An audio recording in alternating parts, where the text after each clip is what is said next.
Le gouvernement togolais fournit des efforts en matière d'approvisionnement en eau potable aux populations. Afin de vulgariser ces efforts, il est prévu des échanges sur les réalisations, le suivi des travaux et la mise en place des projets pour l'atteinte des objectifs fixés par l'État. Une rencontre d'information et d'échange sur l'accès à l'eau potable à Kara a eu lieu en ce sens le 13 décembre au Palais des Congrès de Kara entre une délégation du ministère en charge de l'eau et les autorités de la COSA, les CDQ, CVD et les responsables des organisations de la société civile. La population fait face à une pénurie d'eau depuis la fin de la saison pluvieuse malgré les efforts du gouvernement. La situation actuelle, c'est dû au fait que depuis la fin de la saison des pluies, la consommation des populations a repris avec une consommation qui dépasse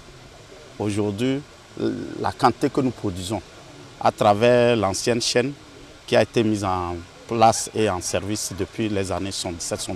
La solution, c'est mettre en marche la seconde chaîne qui est en train d'être construite. Mais pour le moment, comme le problème persiste, nous avions pensé à faire le zonage de distribution, la zone Est et la zone Ouest, qui seront fournis en eau de façon alternative. D'après nos prévisions et d'après la réorganisation de l'entreprise qui fait les travaux, nous pensons que d'ici la fin janvier 2023, les travaux seront finis et nous allons lancer la seconde chaîne de production et ça permettra que l'eau soit disponible pour tout le monde et ce serait la fin du zonage. Les projets mis en place par le gouvernement pour venir à bout au manque d'eau dans la région de la Kara ont été présentés aux participants lors de la rencontre d'échange. Il y a le projet eau potable et assainissement au Togo, phase 2, qui est en cours d'exécution en ce moment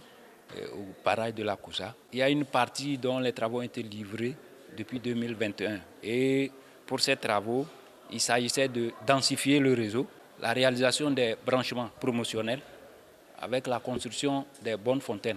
Tout ceci dans la Kara.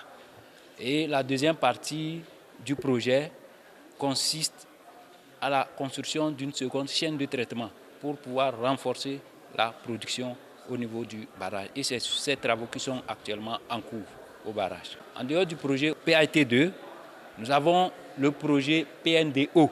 Et dans le cadre de ce projet, il est mis en cours et en exécution les travaux d'extension. Et il est prévu dans le cadre de ce projet également la réalisation de certains mini-systèmes d'adduction d'eau potable dans certaines localités de la région. Nous avons le projet AEP Kara et ses environs.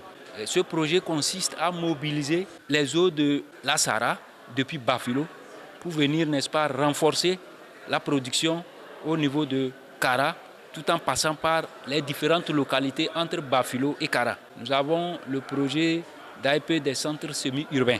Et dans le cadre de ce projet, il est prévu la construction de certains mini-AEP au niveau de 6 localités de la région de la Kara. D'autres projets sont en vue pour régler définitivement le problème de pénurie d'eau.